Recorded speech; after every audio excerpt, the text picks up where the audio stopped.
Vale, Dieguito, vamos a comenzar con la lectura. Estamos en el capítulo 16 del Evangelio de Mateo. Ok, vamos a empezar. Fariseos y saduceos tienen señal. Ese es el título. Entonces los fariseos y los saduceos se acercaron a Jesús y para ponerle a prueba le pidieron que les mostrara una señal del cielo. Pero respondiendo él les dijo: al caer la tarde decís, hará buen tiempo porque el cielo está rojizo. Y por la mañana habrá tempestad porque el cielo está rojizo y amenazador. ¿Sabéis discernir el aspecto del cielo, pero no podéis discernir las señales de los tiempos? Una generación perversa. No, pero vamos a discutir esa sección que tú acabas de leer. La sección no se termina, falta un versículo. Ok, pues dale. Una generación perversa y adúltera busca señal y no se le dará señal sino la señal de Jonás, y dejándolo se fue. Ok, los saduceos, que era un grupo también, ¿verdad? Al igual que los escribas y los fariseos, era un grupo que le gustaba cuestionar al Señor, ¿verdad? Tú sabes eso, que cuestionaban a nuestro Señor Jesucristo y siempre estaban haciéndole preguntas, ¿verdad? Para ver si lo cogían en algo. Para ver si lo cogían en algo y lo podían acusar. Pero nunca le iban a coger. En este caso ellos están pidiendo que el Señor haga una ¿qué? Señal.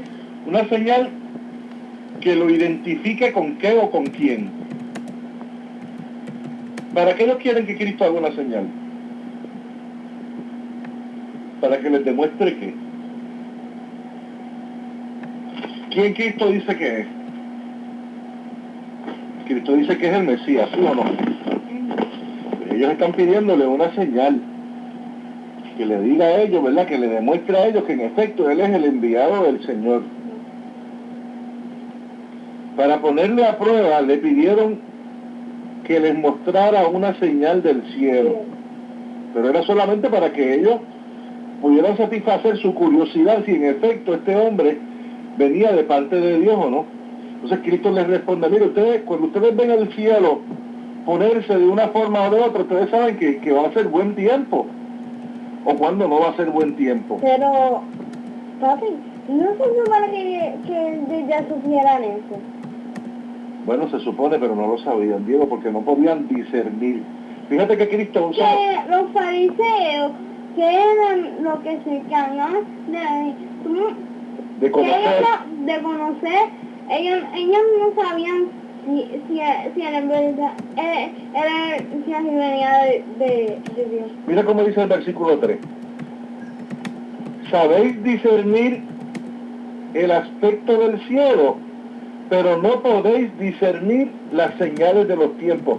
Ustedes tienen conocimiento para unas cosas, pero para otras no lo tienen. Sabéis discernir estas señales, pero para las otras no saben.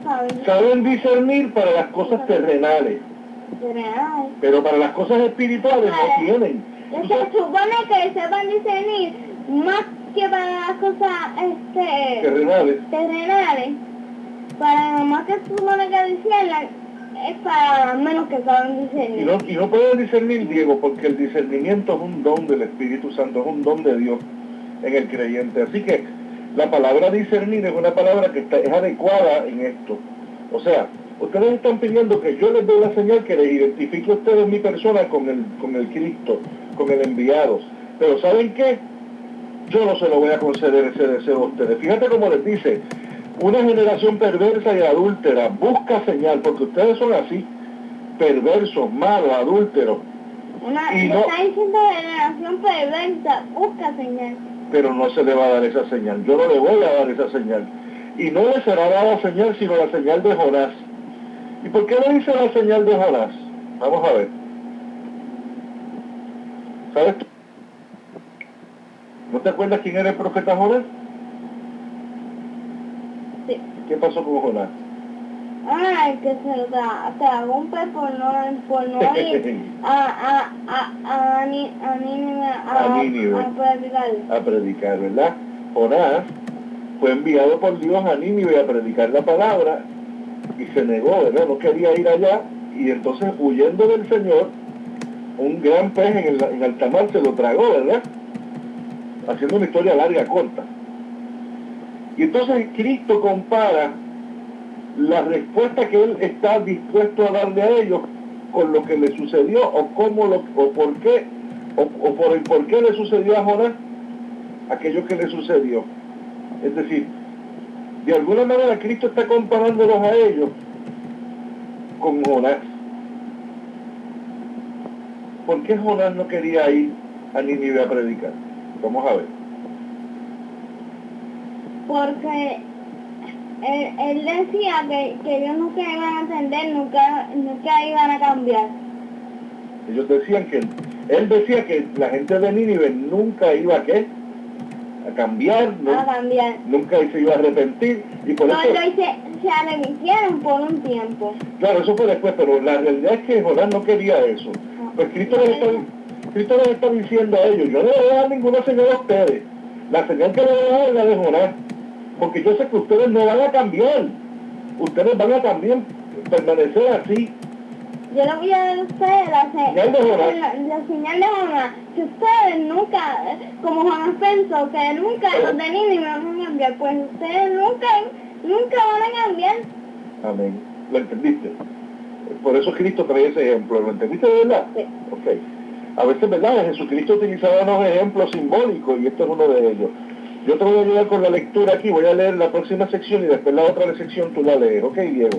Ok. Dice la levadura de los fariseos y los saduceos. Estoy en el capítulo 16 de Mateo, versículo 5. Dice así. Los discípulos al pasar al otro lado se habían olvidado de tomar panes. Y Jesús les dijo, estad atentos y guardaos de la levadura de los fariseos y saduceos. Y ellos discutían entre sí diciendo, lo dice porque no tomamos panes. Pero Jesús dándose cuenta dijo, hombres de poca fe, ¿por qué discutís entre vosotros que no tenéis pan? ¿Todavía no entendéis ni recordáis los 5 panes para los 5,000 y cuántas cestas recogisteis? Ni los 7 panes para los 4,000 y cuántas canastas recogisteis. ¿Cómo es que no entendéis que no os hablé de los panes, pero guardaos de la levadura de los fariseos y saduceos? Entonces entendieron que no les había dicho que guardaran de la levadura de los panes, sino de las enseñanzas de los fariseos y de los saduceos. ¿Tú entiendes esto? Sí. Cuéntame, explícame, vamos a ver.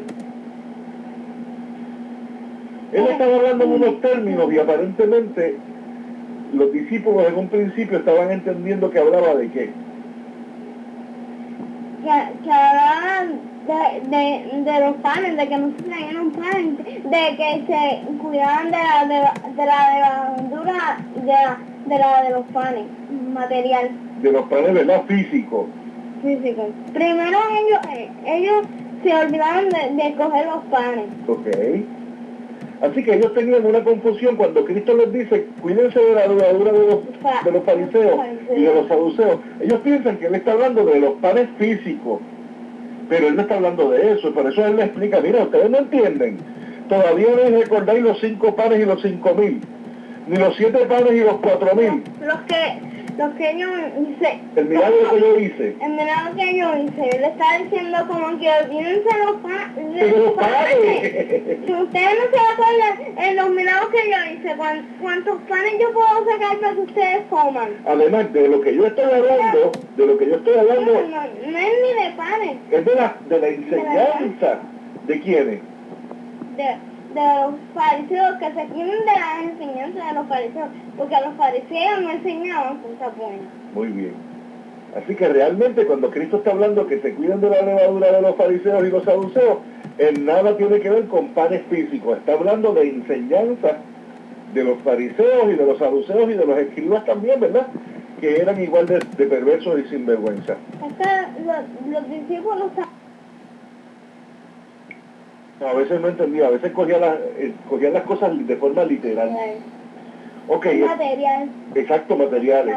Material, como que él dice, ¿cuánto de la levadura? Como que si hicieras la levadura de pan, fíjate, como si estuviera hablando de pan. Amén.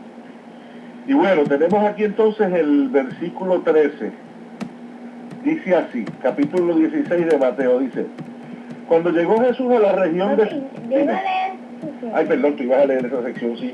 Te toca a ti. Léela, papi. La confesión de Pedro.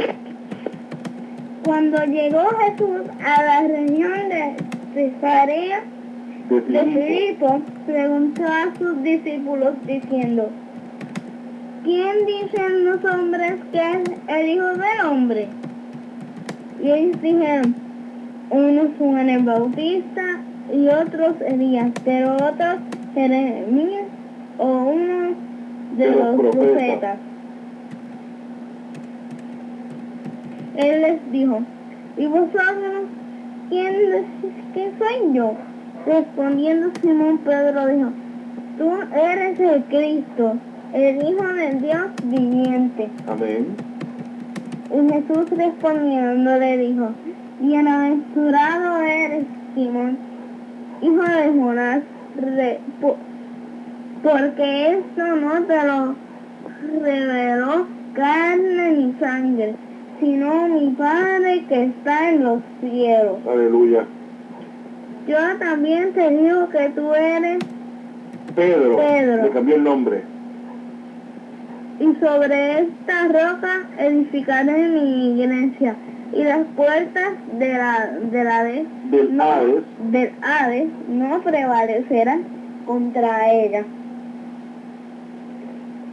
Yo te daré las llaves del reino de los cielos, y lo que ates en la tierra será atado en los cielos, y lo que desates en la tierra será desatado en los cielos.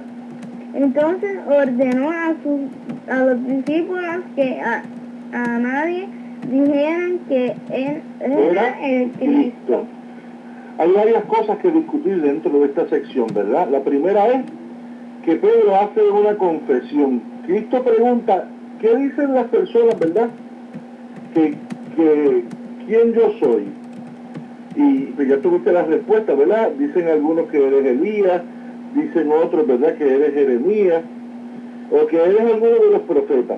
Eso está claro, lo tienes claro.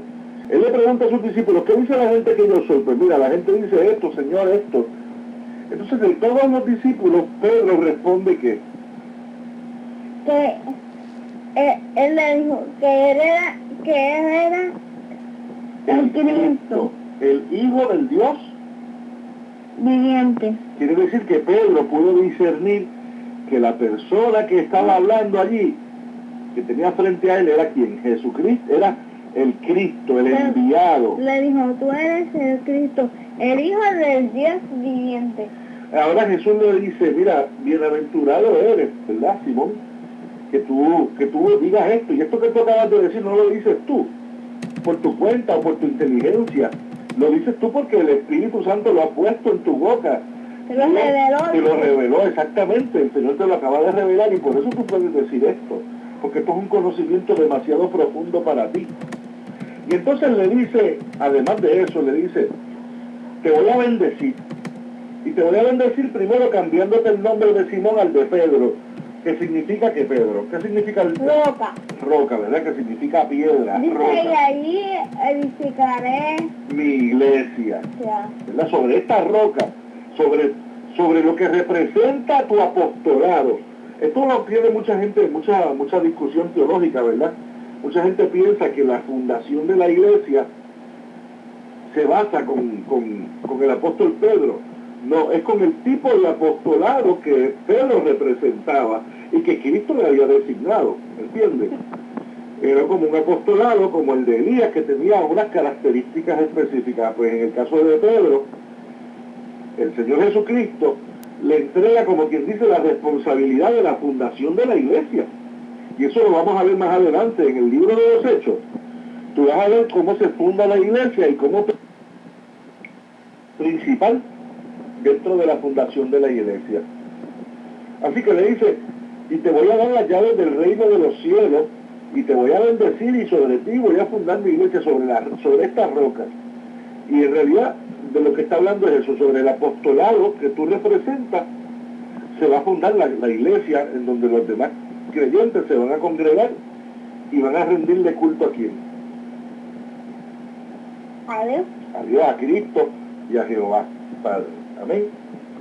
Entonces, después que le dice eso, después que lo bendice de esa manera tan linda, le dice, pero esto no se lo comenten a nadie. ¿Ya? No le comenten a nadie que yo soy el Cristo, aún todavía no. Después de haberle, ¿verdad?, bendecido a Pedro, por esa expresión que le había puesto el Espíritu Santo. ¿Lo tienes claro? Sí. Entonces la próxima sección dice, Jesús anuncia su muerte y su resurrección. Esto fue un momento bien bonito. Antes de esto que voy a leer ahora, fue un momento bien bonito para Pedro, ¿verdad? Que el Señor lo felicitara como lo felicitó. Pero vas a ver lo que va a pasar ya mismo.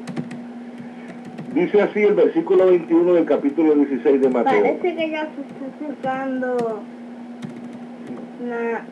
la mentira, porque dice Jesús anuncia su muerte y resurrección.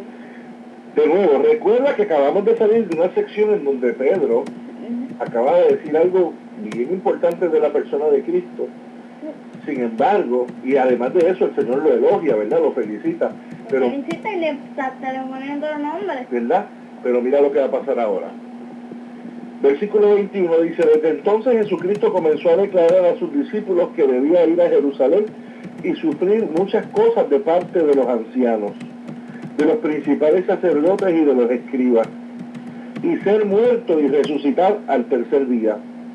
Y tomándole aparte, Pedro comenzó a reprenderle diciendo, no lo permitas, Dios, Señor, eso nunca te acontecerá. Pero volviéndose él, dijo a Pedro, volviéndose Cristo, por supuesto, quítate delante de mí, Satanás, me eres piedra de tropiezo. Ahora no eres la piedra donde voy a fundar la iglesia, ahora me eres una piedra, pero una piedra de tropiezo. Fíjate cómo de un momento tan sublime que estaba Pedro, mira cómo se cocotó. Porque Satanás en esto. Y también nuestra carne muchas veces nos traiciona. Fue sublime cuando dijo, tú eres el Cristo. Pero entonces ahora no quiere que el Cristo pase por lo que tiene que pasar el Cristo. ¿Entiendes lo que te estoy diciendo? La misma carne de él. Ok, y Satanás también, y por eso le Satanás dice... también, porque Satanás está muerto y más la carne de uno es engañosa. Me eres piedra de tropiezo, porque no estás pensando en las cosas de Dios, sino en las cosas de los hombres. Le dijo, tú eres carnal, Pedro, y tú no eres la piedra donde voy a fundar mi iglesia, como le dijo en los versículos anteriores. Ahora le dice, tú eres una piedra, pero eres una piedra de tropiezo. Porque no estás pensando en las cosas de Dios, sino en las de los hombres. Amén. Versículo 24. Te toca a ti esta sección, Dieguito. Condiciones para seguir a Jesús. Amén. Sigue abundando en el mismo tema, ¿verdad? Vamos a ver. Léelo, papi. Entonces Jesús dijo a sus discípulos, si alguno quiere venir en pos de mí, niéguese a sí mismo, tome su cruz y sígame. Porque El que el que quiera salvar su vida la perderá, pero el que pierda su vida por causa de mí la hallará. Pues, ¿qué provecho tendrá un hombre si gana el mundo entero, pero pierde su alma? ¿O qué dará un hombre a cambio de su alma?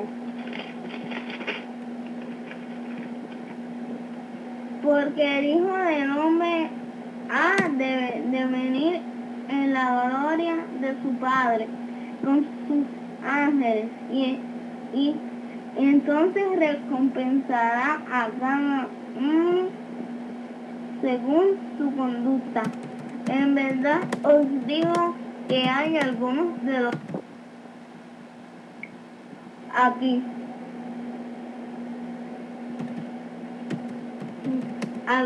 Algunos de los que están aquí, que no probarán la muerte hasta que vean al Hijo del Hombre venir en su reino. Amén. Así que Cristo puntualiza la importancia que tiene, ¿verdad?, el ser seguidor de Él. ¿Qué importancia tiene ser seguidor de Cristo? ¿Qué implicaciones tiene, Diego, según lo que acabamos de leer? ¿Por qué tiene que pasar un cristiano, según lo que acabamos de leer? Tiene que negarse a sí mismo, dejar las cosas malas que él hacía. Ajá. Tiene que estar dispuesto a cargar, ¿qué? La cruz. Su propia cruz, ¿verdad que sí? Que lo que es un símbolo, que lo que significa es que tú tienes que estar dispuesto aún hasta sufrir por defender el Evangelio, por defender tu fe. Aún hasta sufrir por la cruz, por Él. Por Cristo. De la misma forma que Él, ¿verdad?, entregó su vida por nuestra salvación, nosotros tenemos que entregar nuestra vida por el Evangelio y por los hermanos y estar dispuestos hasta morir, si fuera necesario. Amén. Hay una gran promesa y la recompensa está escrita aquí, lo dice, ¿verdad? Entonces recompensará a cada uno según su conducta. En verdad os digo que hay algunos que están aquí que no probarán la muerte hasta que vean al Hijo del Hombre venir en su reino. Y nosotros, los cristianos, no hacemos otra cosa que esperar que Cristo regrese, ¿verdad? Pero mientras Cristo regresa, ¿qué hacemos?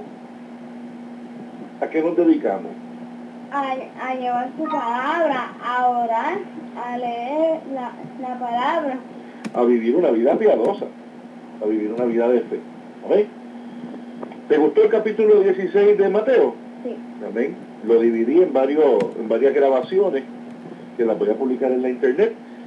Les habló su hermano Serafín Alarcón de Tu Primera Iglesia y Tablitas del Señor en el estudio bíblico de hoy de Mateo 16, que lo puedes encontrar en estas 5 grabaciones.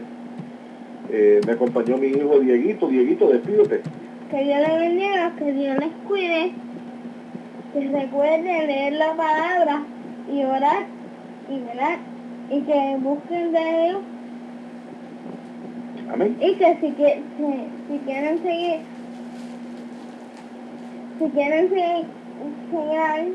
a Cristo, tienen que estar dispuestos y que no va a ser tan fácil el camino. Amén, ¿verdad? No siempre todo va a ser color de rosa. Dios les bendiga mucho, amados hermanos, y la paz de Dios con ustedes siempre. Dios les guarde.